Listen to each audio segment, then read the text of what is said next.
Every leader knows that feeling, right? It doesn't matter the size of your team or your organization.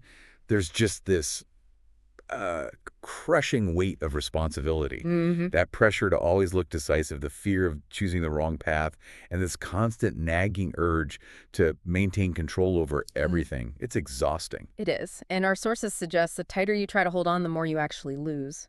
So that's our mission for today's deep dive. We're looking at sources that suggest relying on, just your own personal logic or your professional experience, it's just not enough anymore. Especially not in this environment. Right. We're exploring a leadership strategy that feels completely counterintuitive, Mm. almost absurd, really, for our high-performance culture. Hmm. Radical, intentional surrender. And what's so fascinating is how the sources present this. Surrender isn't weakness, it's not giving up, Yeah. it's a profound The paradox. source of strength. Exactly. It's the unexpected source of extraordinary strength. The idea is that when you step off that treadmill of self-reliance, this posture, this spirit-led surrender, it gives you the vision, the courage, everything you need to navigate these huge challenges with grace and purpose. So for you, the listener, the goal here isn't just about surviving the next quarter. Not at all. It's a foundational shift. It's about moving your focus from chasing those fleeting, visible wins to building an enduring legacy. Mhm. It's a process, really, of turning that pressure you feel into purpose and turning all that uncertainty into a real, unshakable confidence. Because your authority isn't just coming from you anymore. Okay, so let's unpack this. I mean, that's a fundamental contrast you're setting up. It sounds like going from fighting the current to, I don't know, catching a wind that carries you. That's a great way to put it. And the sources lay out these two dramatically competing models. First, you've got the world's model. It's loud, it's urgent, it's very seductive. It celebrates personal ambition, demands visible control, and yeah, it gives you short-term wins. Oh, for sure.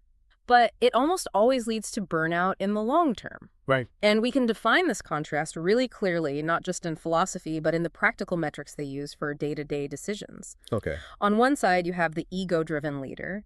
Their decision-making is often reactive, It's driven by fear or pressure or the need for approval. Their influence is positional. Entirely. It's achieved through status, through control. And success is measured by recognition, by profit, by all those external things that validate their own genius. Yeah, on the other side. The spirit-led leader, well, they operate from a totally different locus of control. Decision-making is driven by prayerful discernment. So slowing down. Yes, taking time to weigh principles, to seek wise counsel rather than that instant reaction. Influence flows from trust, from integrity. And success. Success is measured by genuine, enduring impact and by obedience to a higher calling. That's what builds the legacy we're talking about. That is a powerful dichotomy. Right. But let's get into the mechanics here. You're saying leaders must empty themselves to gain influence. That seems, that runs counter to the very definition of a CEO or a founder, right? Your job is to fill a vacuum and assert direction. It is the central paradox. So how does submission actually create influence? The authority a surrender leader carries actually flows from submission. Yeah. Because that submission removes the single biggest obstacle to influence, which is insecurity.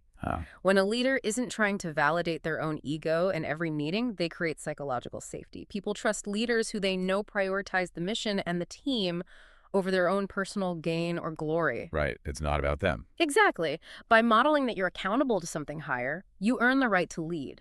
It's why this model emphasizes influence through serving, not demanding control through status. It's leadership as service. Okay, so this isn't just a philosophy. It's a practical daily discipline. It has to be. And if leadership doesn't start with assertion, our sources are saying it begins with humility, with recognizing your own limits. Exactly. And if surrender is the starting point, you need a bridge to get from that humility to effective action. And that bridge is trust. Trust. And we're talking about trust as an active daily choice. It's a choice to rely on divine timing and methods, even when, and this is the hard part, even when they conflict with your own agenda, your instincts, or what the market is screaming at you to do. That's tough. It is. The book of Nehemiah is presented as a masterclass in this. He had this overwhelming task, rebuilding Jerusalem's walls under constant threat. And he was a brilliant strategist. A meticulous planner, a security expert. But the sources point out that his very practical plan was entirely undergirded by deep, quick-turn prayer and faith. Right, I remember that part. He's praying mid-sentence before he even answers the king. Yes. Trust allowed him to act decisively, knowing his guidance wasn't just self-generated. It's planning with prayer, not instead of it. Which brings us right to that core instruction in Proverbs. Trust in the Lord with all your heart and lean not on your own understanding. That one line captures the entire tension of modern leadership, doesn't it? It really does. We are trained from day one to lean on our own data, our own expertise, and this is asking us to actively set that aside. That is the defining tension. And because our instincts will always push us back towards self-reliance, you need tangible tools to overcome it. The sources talk about a kind of decision trust matrix. I saw that term. It sounds more structured than just a simple checklist. Why a matrix? Because when the pressure is on, when millions are at stake or a crisis hits, your instinct is to revert to fear and control. The matrix forces a structured pause. Okay, so what's the first element? First is seek alignment, not approval. That means you explicitly check the decision against God's word, against core principles, and you prioritize that over public opinion or what people in the boardroom want to hear. So truth over popularity. Yes. Second, prioritize eternal outcomes. You have to ask, how does this decision serve God's kingdom? Not just, how will this boost our stock this quarter? And the third. This is the hardest one for a lot of leaders. Cultivate spiritual discernment. And this isn't just boilerplate advice. It's about structuring your work week with protected time for prayer and scripture before you open your inbox. So it's a discipline. It's an intentional boundary that protects the leader from the tyranny of the urgent. That's a great way to put it. Let's test it in some high-stakes situations. The sources give us some really clear parallels. We don't have to look much further than the first two kings of Israel, Saul and David. Saul is the textbook case of ego-driven leadership. He was always relying on his own instinct and his position. Like when he made the sacrifice himself. Exactly. He panicked before battle, got impatient, and just rushed ahead. It was a critical act of disobedience that showed he didn't trust God's timing. And that power without submission just bred insecurity and fear. It made him paranoid. And destructive. His legacy just eroded. And David is the contrast. Completely. David rose through humility and obedience. His leadership wasn't about seizing control. It was about waiting for direction. He famously had the chance to kill Saul and take the throne. And he didn't. He refused. He chose to wait for God's timing. He was constantly seeking guidance before battle. And because of that, his influence grew steadily and it endured.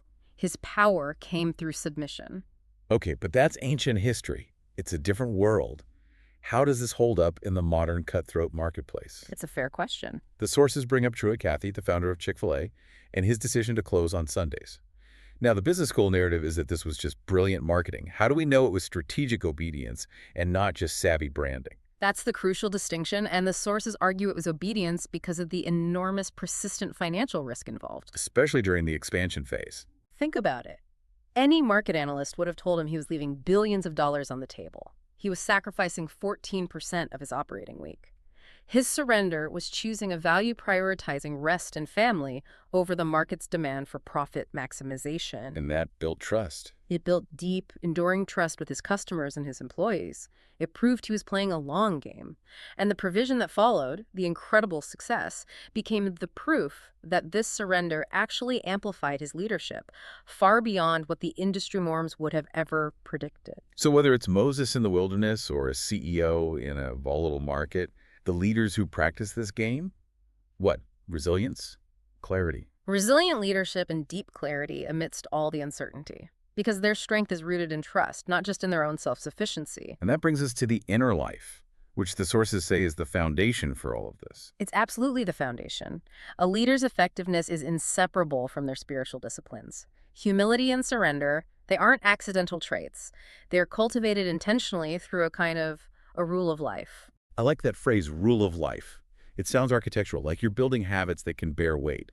So for the listener trying to implement this, what does that framework actually look like? It's an intentional structure for your time and resources that supports a life of purpose. It embeds concrete practices that force you to check your ego. Like what? Well, take journaling. Don't just record events. Use journaling to reflect on decisions you made from service versus self-interest. Ask yourself, did I seek validation in that meeting? Did I delegate that to empower someone or just to avoid my own risk? Convicting. Another one is servant-oriented goal setting. That means intentionally prioritizing someone else's need. Maybe it's mentoring a junior team member for an hour a week, or advocating for a colleague's success without taking any credit. And a prayer and reflection piece. Critically, daily acknowledging God as the source of wisdom before you tackle the hard stuff.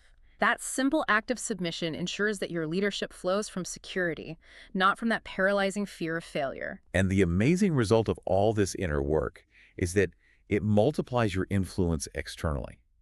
Surrender, ironically, becomes this incredible tool for empowerment. It really does. Because when a surrendered leader delegates, they do it with real trust. They don't have to control the outcome. They mentor. They celebrate others' growth. Influence expands when you empower people instead of dominating them. And it all comes back to identity. These disciplines are essential because they ground the leader in a secure identity. The source material points to 1 Peter 2.9. You are a chosen people, a royal priesthood. When your identity is secure in that divine calling, not in your job title or your latest win, You're free. you're freed from that constant internal conflict. Your leadership can finally flow from a place of purpose, not insecurity or the terror of being exposed. This has been a truly illuminating deep dive. The core takeaway, and it really does challenge everything we're taught, is that intentional surrender is the catalyst for transformational leadership. It's not about giving up. It's the ultimate act of strategic alignment, aligning your authority with God's purpose. And the result for you as a leader is freedom. It's clarity. It's an authority that flows from true humility and quiet obedience.